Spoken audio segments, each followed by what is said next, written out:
अस्सलाम वालेकुम नाज़रीन, मैं हूं नबी बख्श और आप देख रहे हो मेरा यूट्यूब चैनल सिंधी भाई व्लॉग्स। तो आप सुनाएं कि आप कैसे हैं। बिल्कुल ठीक ठाक होंगे। मुझे उम्मीद है कि आप बिल्कुल ठीक ठाक और खैर खैरियत से होंगे। तो अल्लाह के फजल और करम से और बिस्मिल्लाह का नाम पढ़कर आज के व्लॉग को करते हैं स्टार्ट। तो पिछले 7-8 दिन से मैं कोई भी व्लॉग वगैरह अपलोड नहीं कर पाया, उसके लिए आप सबसे माज़रत मांगता हूं, क्योंकि मेरे कुछ पर्सनल कामों की वजह से मैं कोई भी वीडियो अपलोड नहीं कर पाया।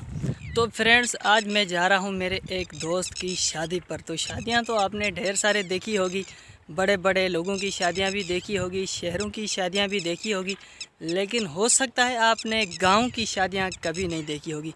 आपको ये भी पता नहीं होगा कि गांव में लोग कैसे शादियां करते हैं, उनकी शादियों में कौन से प्रोग्राम होते हैं और वो किस तरह जो है अपनी बारात लेकर जाते हैं। तो ये सब कुछ आपको इस वीडियो में आज मिलेगा। तो प्लीज़, आपने अभी तक मेरे चैनल को सब्सक्राइब नहीं किया तो प्लीज़ भाई के चैनल को सब्सक्राइब ज़रूर करें और साथ में जो घंटी का निशान है उसको भी ऑल पे कर देना, ताकि तमाम मेरे आने वाली वीडियो का नोटिफिकेशन आपके पास बर वक्त और आसानी से पहुँच सके।